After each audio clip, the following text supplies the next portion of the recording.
여러분들 참 감사합니다. 지난 13일 날 파리에서 일어났던 그 일을 위해서 같이 아파하고 함께 기도할 수 있는 것, 이거는 세상 사람들은 할 수 없습니다. 물론 인터넷에 보면은 삼색 깃발을 상징하면서 애도합니다라는 마음들을 표현을 하고 있어요. SNS에 그 물결이 있더라고요.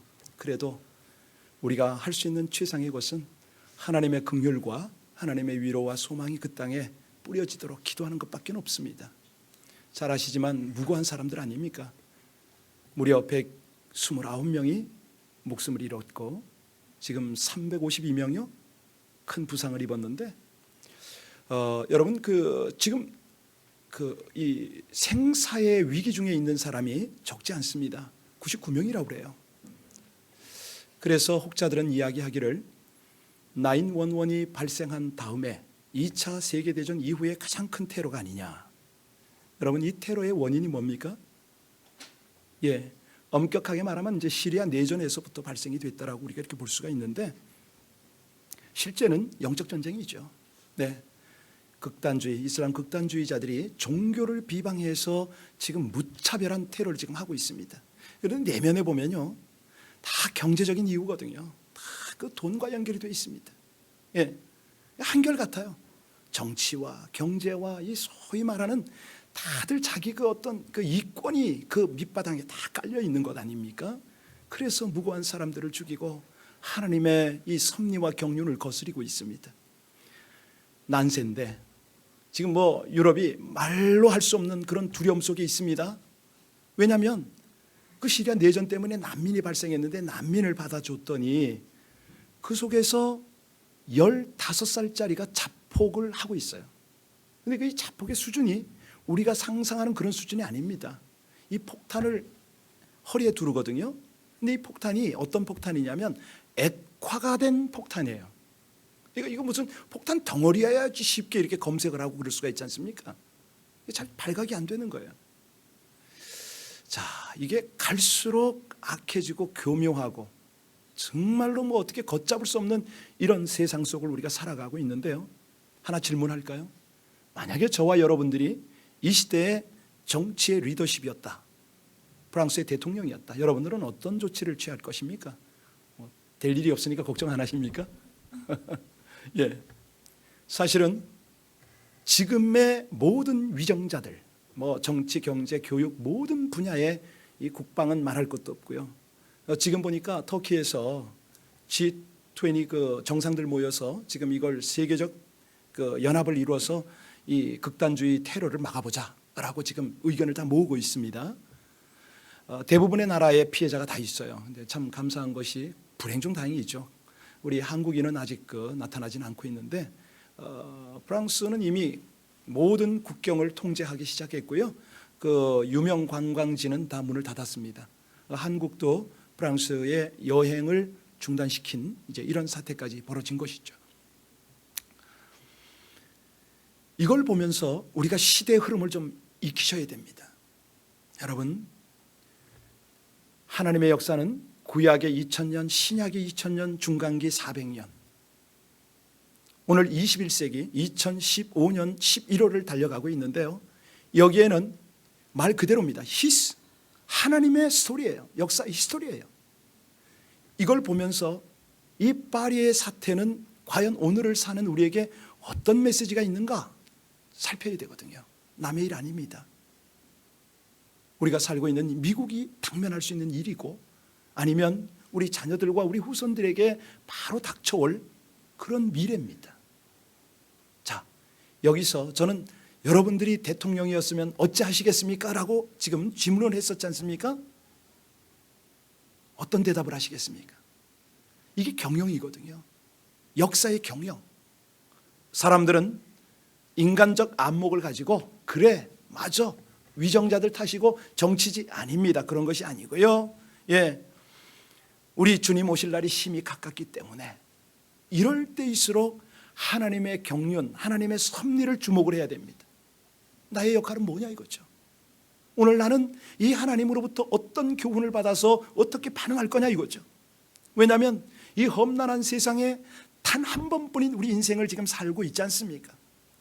하루를 살다가 어떤 일을 당할지 모르는데, 그래서요 오늘 설교 제목처럼 우리 인생은 경영이다, 이렇게 한번 나누고 싶은 것입니다. 여러분, 이 경영에 있어서 노하우가 뭘까요? 말할 것도 없죠.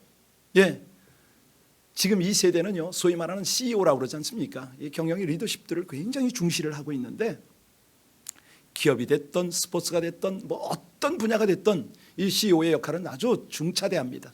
그래서 조금만 잘못하면 그냥 가차없이 면직시켜버리고, 능력 있는 사람이 있으면 어떤 조건이라도 스카우트 해오는 뭐 이런 시대를 우리가 살고 있습니다. 그런데 그건 기업이죠. 바꿀 수가 있죠. 근데 문제는 우리 인생 아닙니까? 어찌 보면 우리 신앙도 그렇습니다. 이거 한번 실패하면요, 그만입니다.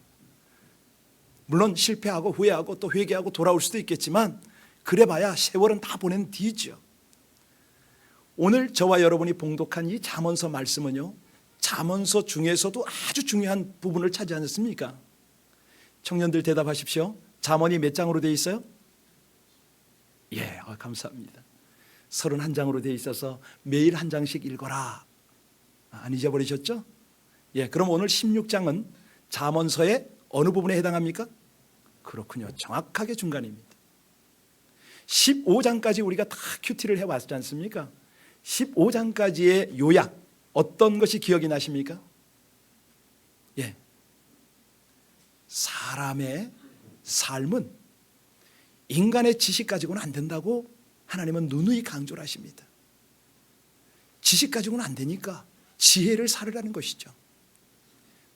우리 청년들이 잊지 말아야 할 것이 있습니다. 젊었을 때 힘이 있잖아요. 몸을 가꿔야죠. 체력은 맨 바닥입니다. 체력 잘 다져야 됩니다. 근데 체력보다 더 중요한 게 뭐죠? 지식의 힘 아닙니까? 배워야죠. 뭘 알아야죠. 지력이라고 그러죠. 체력과 지력 가지고 안 되는 게 세상입니다.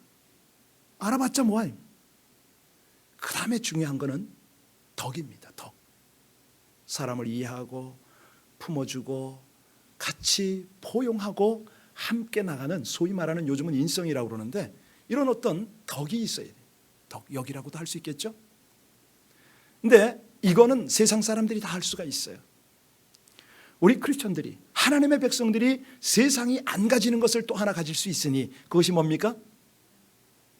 영역이죠. 영적인 파워. 이거는 세상이 가질 수가 없습니다. 바로 이 부분을 하나님이 잠언 1장에서부터 15장까지를 쭉 다루셨어요. 어찌하면 좋겠냐 이거예요. 이 험난한 세상에 얼마나 뛰어난 머리가 많고, 날마다 지식은, 정보는 배가가 돼서 흘러다니는데, 너희들은 무엇을 취하고 어떻게 이 경쟁에서 이겨낼 것이냐? 여러분, 그래서요, 오늘 1절과 9절은요 늘 외워서 기도에 사용해야 될 내용이거든요. 우리 같이 1절과 9절 같이 한번 봉독합니다. 먼저 1절 봉독합니다. 시작. 마음의 경영은, 9절 봉독합니다. 시작. 사람이 마음으로 자기의 길을 계획할지라도 그의 걸음을 인도하시는 이는, 그렇습니다. 한마디로 일을 이루시고 결과를 만드시는 분은 누구다? 왜 그렇습니까?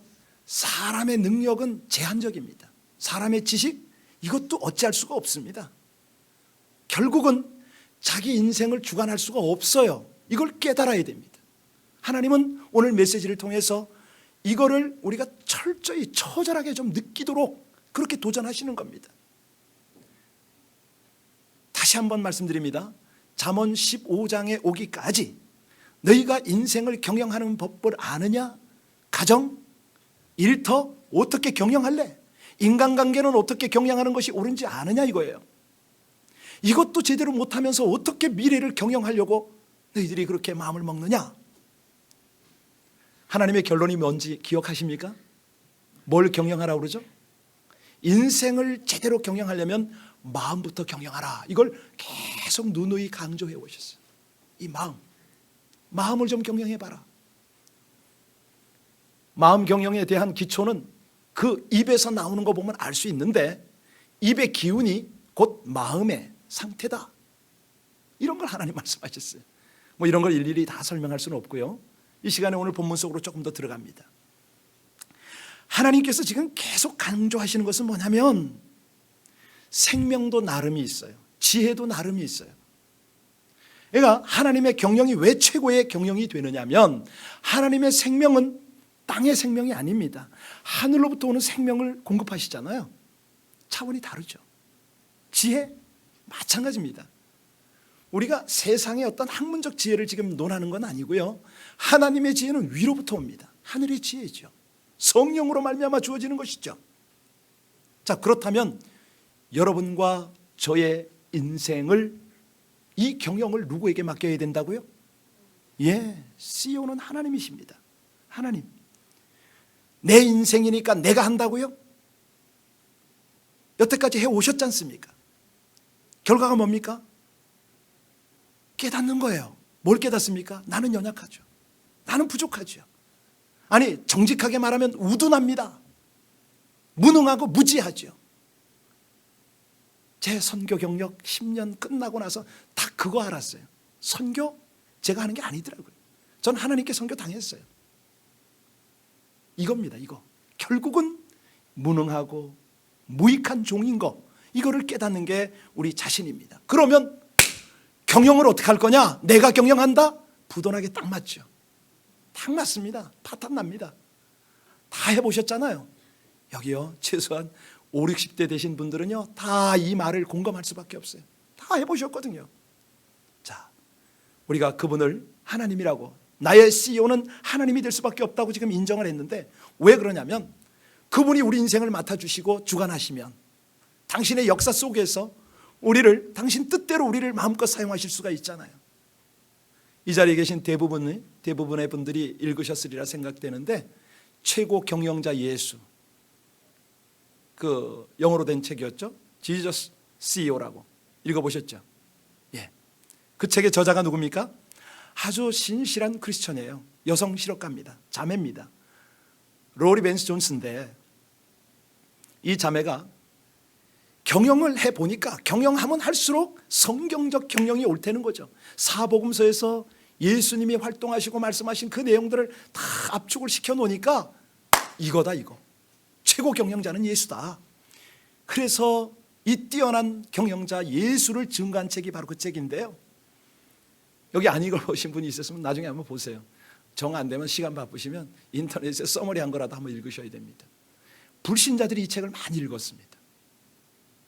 자, 우리가요, 내 인생의 최고 경영을 이루고 싶다면은 이 예수님의 경영 지침을 따라가야 되거든요. 근데 너무너무 감사한 것이, 요즘에 CEO 한 번 모시는데 돈 얼마입니까? 아, 대단하더라고요. 요즘에 보니까 대기업에서 이렇게 그 경력 사원을 스카우트 해갔는데, 보통 보게 되면 연봉이 1억 몇천 막 그러더라고요. 그런데 저와 여러분이 모실 수 있는 전능한 CEO는 연봉이 얼마입니까? 무료입니다. 돈 안 받습니다. 얼마나 감사합니까? 이분을 우리가 모시자는 거예요. 이분이 어떤 분이냐? 여러분 잘 아시듯이 절대 주권자 아닙니까? 주관자입니다.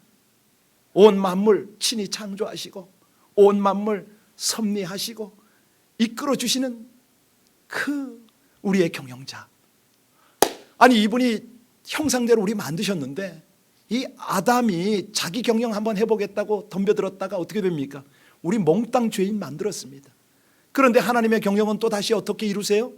아들 보내셔서 우리 구원하시고 다시 한번 하나님 형상 회복해서 이 땅에서 하나님 나라 펼쳐갈 수 있도록 우리를 그렇게 구원하시고 은혜를 베푸셨습니다. 그것도 거저하는 것이 아니라 우리로서는 상상이 될 수 없는 십자가라는 그 미련한 방법을 동원하셨어요. 알고 보니까 이런 지혜는 오고 오는 세대에 찾을 수가 없는 지혜잖아요. 이 십자가의 지혜로 우리 모두를 부끄럽게 만들고 그 은혜 앞에 무릎을 꿇을 수밖에 없도록 만드신 하나님의 이 경영, 이거 우리가 지금 배우고 있지 않습니까? 예. 그래서요, 우리는 이 각자를 구원하시고 이끌어 가시는 하나님 앞에서 우리 인생은 마지막 결산을 할 수밖에 없습니다. 방법이 없어요. 이게 하나님의 경영이거든요. 불신자는 어떻게 결산합니까? 심판이죠. 당연하죠. 여러분, 그거 하나님 너무한 거 아닙니다. 그 놀라운 경영 안에서 거역했으면 당연히 심판받아야죠. 지옥으로 가야죠. 목사가 못됐다고요? 아닙니다. 대신 그 복음을 믿는 자에게는 자녀되는 권세도 주셨고요, 이제 마지막 날 결산을 어떻게 한다고요? 상급으로 합니다. 상급으로.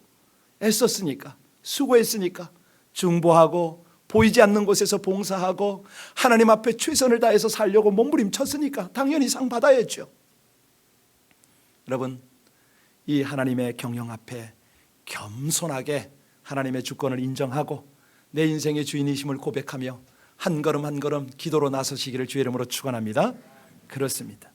자, 그럼 오늘 본문을 통해서 조금 더 구체적으로 한번 살펴봅니다. 왜 이렇게 하나님의 경영에 우리의 인생을 맡겨야 되는가?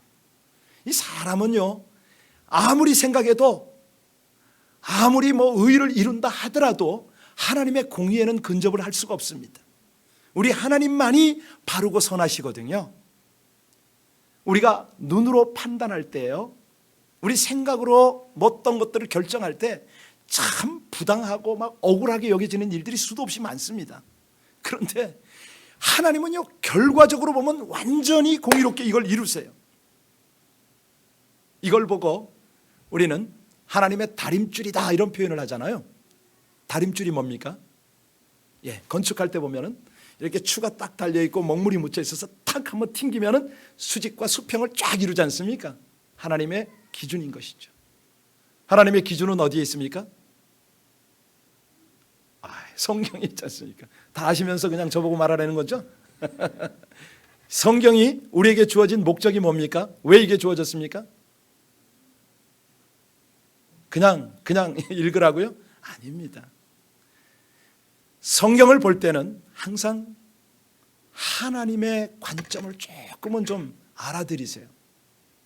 이 성경이 그냥 오지 않았지 않습니까?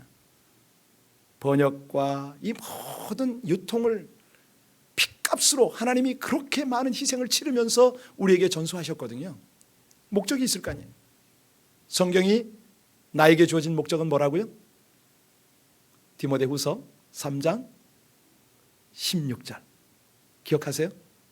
모든 성경은 하나님의 감동으로 된 것으로, 그 다음은요, 교훈과 책망과 바르게 함과 의로 교육하기에 유익하니, 이게 기준입니다. 다시 말씀드립니다.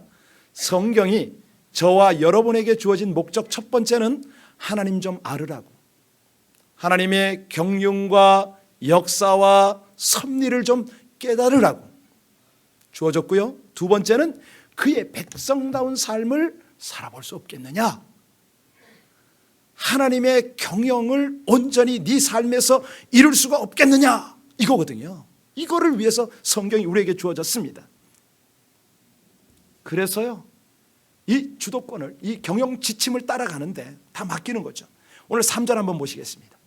3절 한번 말씀 다시 한번 읽습니다. 시작. 너의 행사를 여호와께 맡기라. 그리하면 내가 경영하는 것이, 이 본문이 참 중요한데요, 본문 중요하지 않은 게 어디 있겠습니까만은 완전히 중요한 건데, 여기 맡기다 이 말을 이해하셔야 됩니다. 이게 뭐냐면 히브리어로는 내어 던지다 이런 뜻입니다. 굴려 보낸다 이런 뜻인데, 영어 성경 가지신 분 한번 읽어보세요. 거기 뭐라고 되어 있습니까? 쉐어하라고 되어 있어요. 쉐어, 유업, 그 어떤 플랜을 with the Lord, 그러니까 하나님께 너의 계획을 다 나눠라 이 뜻입니다. 하나님께 너의 계획을 다 나눠라. 이 나눈다는 게 뭘 의미하죠? 하는 일마다 하나님 기준에 이게 합한 겁니까? 물으라는 거예요. 하나님 이거 하려고 하는데 괜찮을까요? 보고하라는 거예요. 하나님 이거 하나님이 기뻐하시는 것이에요? 하고 확인하려는 거죠. 하나님의 뜻, 하나님의 관점이 되어라 이런 뜻입니다. 이거를 깨닫고 1절과 9절이 보면 확 열려요. 아, 그렇구나. 마음의 경영은 너에게 있지만, 사람에게 있지만 이 응답은 하나님께로 난다. 하나님이 경영을 마친다는 것이죠. 그리고 사람이 마음으로 자기의 일을 계획할지라도 그 걸음을 인도하시는 분은 하나님이시라는 거예요. 한마디로 주의 손안에 있다 이 말 아닙니까? 여러분, 질문합니다. 세상에 완벽한 회사 보셨습니까? 완벽한 경영 보셨습니까? 아니, 완벽한 사장 보셨습니까? 없습니다. 왜? 불완전한 인간이 만들었기 때문이죠. 자, 그러면 우리의 경영을 어떻게 하나님께 맡길 것이냐? 첫 번째는요, 오늘 방금 말씀드린 겁니다. 여호와께 어떻게 하라고요? 맡기라. 맡겨버리라. 예, 3절 잊지 마시기 바랍니다. 너의 행사를 여호와께 맡기라. 여러분, 이거 실감 잘 안 나죠? 어떻게 적용해야 될지 이해가 잘 안 되시죠? 저는 날 때부터 바닷가에서 자랐어요. 그래서 저희는 물에 탁 던져놓으면 지가 알아서 헤엄을 쳐야 돼요. 네, 거기가 놀이터니까. 그런데 여기 수영 못하는 분들 많이 있잖아요. 왜 수영 안 되는 줄 아세요? 지가 어떻게 떠보려고 발버둥을 치면 수영은 안 되는 거예요. 아시겠죠? 수영 배울 때는요, 힘을 쫙 빼야 돼요. 한마디로 그냥 코 박고 하나님 나 죽겠습니다 하면 돼요. 그러면 물에 딱 코 박고 힘을 쫙 빼면 그때부터는 몸이 떠요. 오, 이상한 거예요. 이게 맡기는 겁니다. 아시겠죠? 하나님, 저 두 손 두 발 다 들었어요. 주님 뜻대로 하셔야 합니다. 탁 맡겨버리세요. 여러분, 여러분의 인생을 하나님께 맡기면 하나님께서는 가장 선한 길로 인도하심을 믿으시길 바랍니다. 이거 우리 청년들 또 이해가 안 가니까 또 한번 설명할게요. 한 성도가요, 11조를 시작하겠다고 그러더라고요. 또 돈 얘기하냐고요? 저 11조 얘기 안 하잖아요. 이 성도님이 성경 공부를 하다가 부담이 팍 됐나 봐요. 아유, 목사님, 이거 제가 시간도 뭐 여러 가지를 11조를 해야겠는데 혹시요, 제가 이 물질을 11조를 하려고 하는데 뭐 저한테 좋은 지침이 없으세요? 제가 그랬어요. 지침을 뭐라고 줬냐면 하지 말라고 그랬어요. 두렵거나 아깝거나 하면 절대 하면 안 돼요. 그거 하나님 받는 거 아닙니다. 하지 마세요 그랬는데 이분이 비즈니스가 제법 큰데 하더라고요. 한 주는 지켜봤죠. 한 달, 두 달 하더라고. 나중에 딱 되고 나서 무슨 일이 벌어지냐면 기가 막힌 방법으로 이분을 하나님이 끌어가세요. 그 주상 복합 아파트라고 아세요? 아래는 상가고 위에는 아파트예요. 이거를 분양하는데 이분이 신청을 한 거야. 100대 1의 경쟁인데 거기 당첨이 딱 돼버렸어요. 당첨이 딱 되니까 그 티켓을요, 이 프리미엄을 얼마를 주냐면 몇십만 불을 주겠다고 그거 팔으라는 거예요. 왜 이런 일이 벌어질까요? 지금 저는 뭐 11조 많이 하니까 하나님이 복 주십니다 이 얘기 하나요? 아니에요. 여러분 착각하지 마세요. 우리들이 11조 아니라도 하나님의 교회는 다 돌아갑니다. 다 하세요. 하나님은 당신의 경륜 다 이루세요. 지금 뭘 얘기하냐면 하나님께 맡기는 훈련을 좀 하라는 거예요. 왜냐하면 우리가 하나님께 맡기면 그 다음에 하나님은 우리에게 맡기세요. 이 원리를 아셔야 됩니다. 가령 내가 하나님 앞에 인색한데 하나님 거를 많이 맡겨보세요. 무슨 일 벌어집니까? 그 인색함이 탐욕으로 발전이 되고 그 탐욕 속에서 다 망가집니다. 인생 망가져요. 하나님 맡길 이유가 없어요. 왜 맡깁니까? 내 백성이 다 망하는데. 차라리 좀 어렵더라도 너는 그 수준으로 살아라 이렇게 하시죠. 그러나 하나님이 맡기는 재물을 잘 관리하고 하나님 것을 구별할 줄 알고 드리면 어떻게 돼요? 더 많은 걸로 맡기시죠. 자자손손까지 귀한 것으로 자꾸 맡기십니다. 여러분, 그래서요, 성경을 살펴보면 원리가 있는데 하나님이 자꾸 우리 인생을 주께 맡기라 그러면서 반대로 하나님의 일을 우리에게 맡기는 거 아세요? 아이러니해요. 여러분 잘 아시는 대로 마태복음 28장 19절로 20절에 보면 예수님의 지상 명령 주시잖아요. 그러므로 너희는 가서 모든 족속으로 제자를 삼고, 그 다음에 어떻게 하라고요? 아버지와 아들과 성령의 이름으로 세례를 주며 뭐 이렇게 말씀하시다가 마지막에 뭐라고 그러냐면 세상 끝날까지 내가 너희와 항상 함께 하리라 이렇게 말씀하세요. 이 말의 핵심은 뭐냐면 나의 일을 너에게 맡긴다 이 말씀이거든요. 다시 말씀드립니다. 정확하게 깨달으셔야 돼요. 주님께서 서로 바꾸자고 말씀하시는 거예요. 네 힘든 것은 내가 맡고 내가 해야 될 걸 너에게 부탁한다. 근데 부탁하는데 그냥 부탁이 아니라 항상 함께 하는 조건입니다. 이게 기가 막힌 거죠. 그래서요, 예수님이 이 땅에 계실 때도 항상 강조하던 거 있어요. 자, 여러분 잘 아시는 거, 먼저 너희는 그의 나라와 의를 구하라. 그리하면 이걸 외우시네요. 외우시면 뜻을 이해하셔야죠. 그냥 외우는 걸로 끝나면 안 되죠. 다시 한번 해볼까요? 시작. 먼저 너희는 그의 나라와 의를 구하라. 그리하면, 그렇죠. 이게 공식입니다. 우리 하나님의 거래예요. 거래입니다. 그래서 저와 여러분이 우리 하나님의 경영을 믿는다면 하나님께 모든 것을 맡기시길 주의 이름으로 축원합니다. 두 번째는 6절입니다.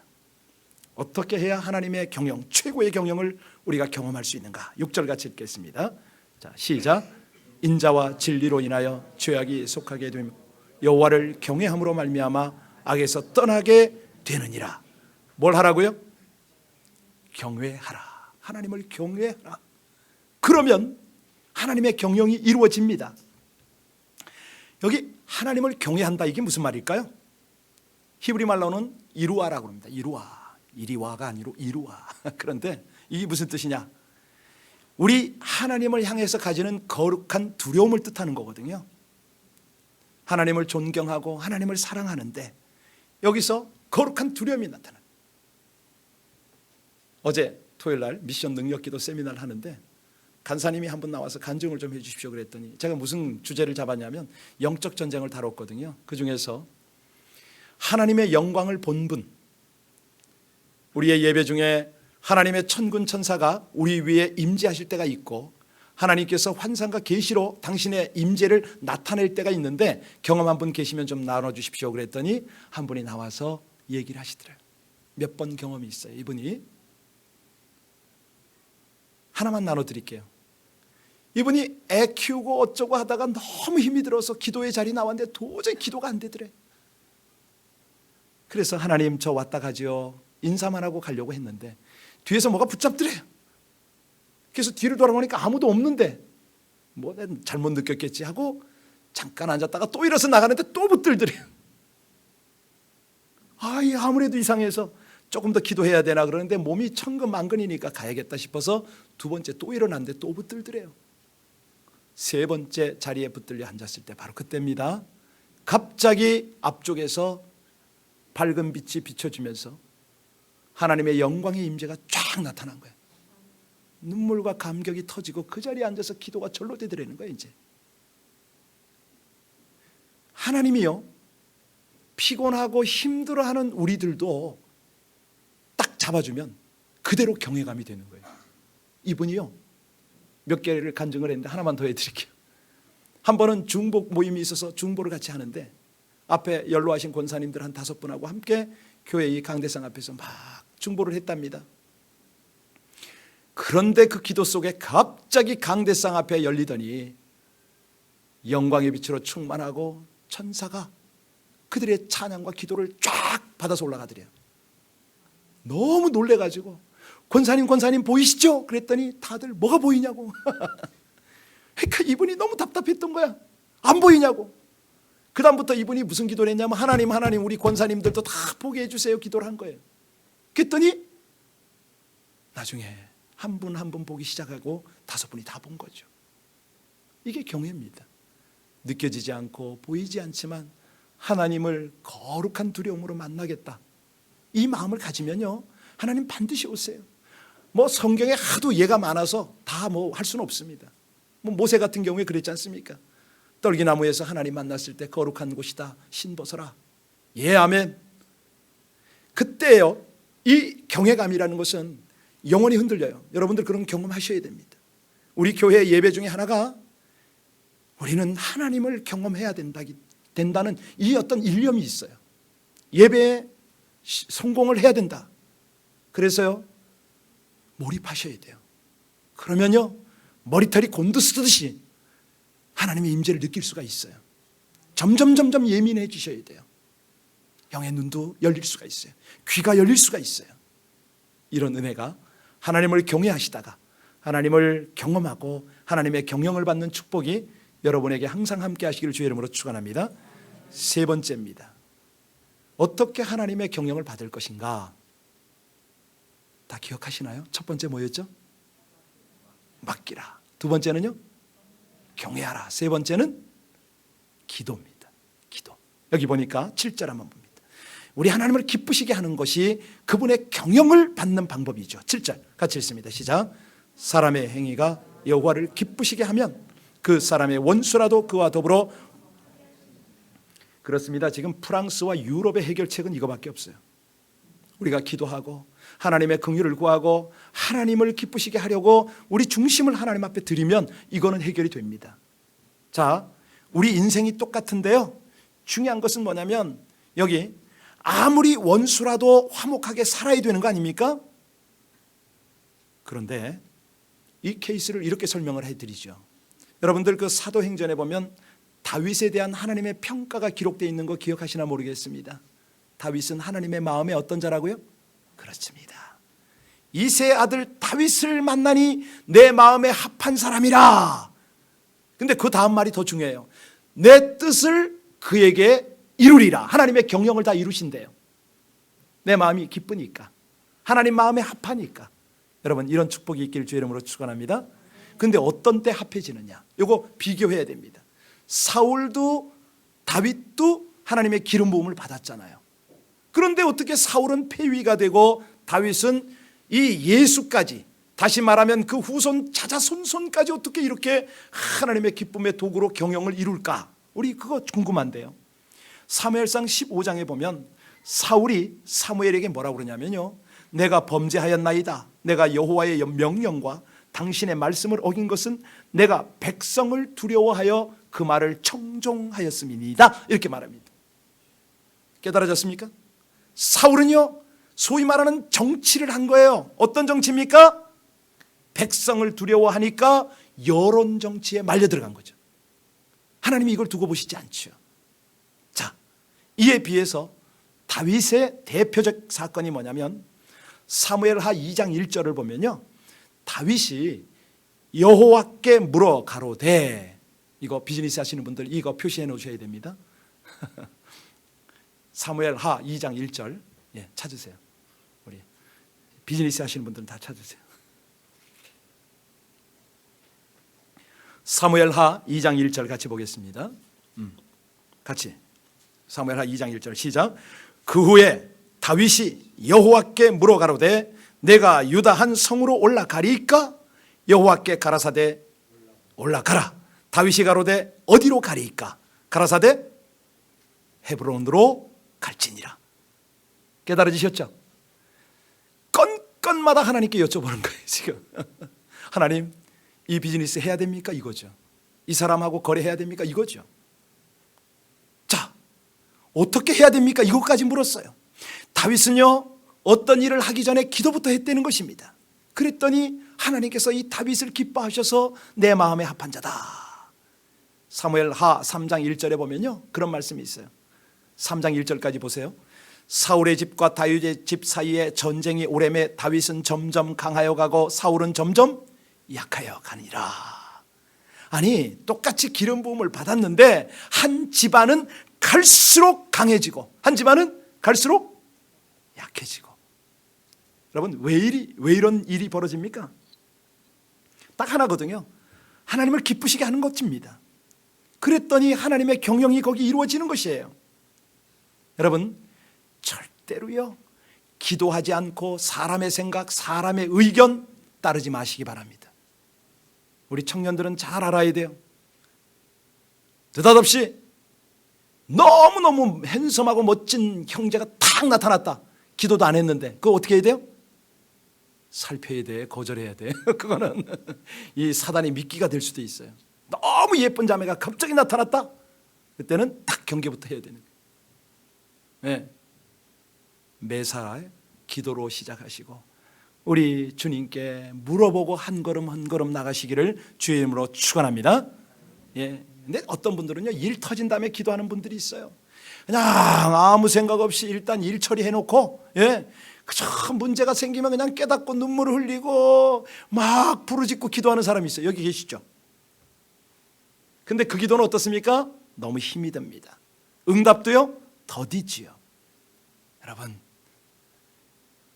기도보다 앞서지 마시길 주의 이름으로 축원합니다. 예, 그러셔야 됩니다.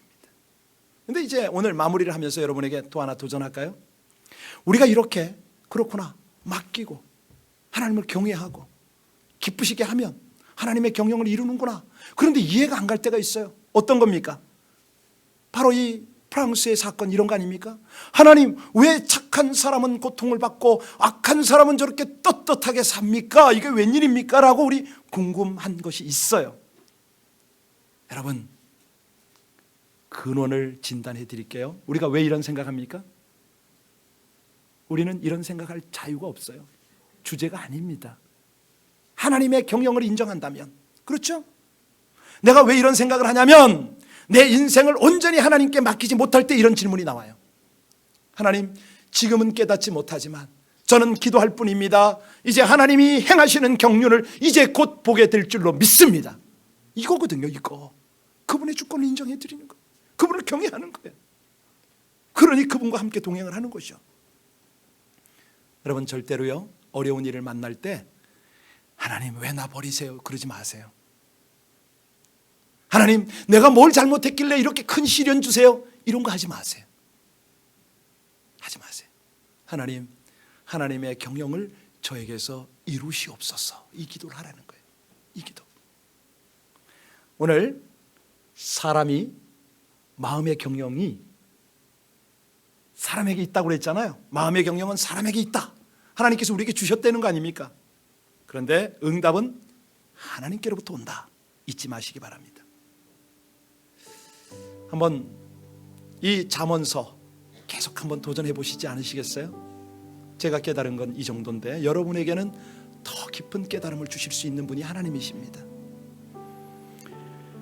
사람이 마음으로 자기의 길을 계획할지라도 그 걸음을 인도하시는 자는 여호와이시니라.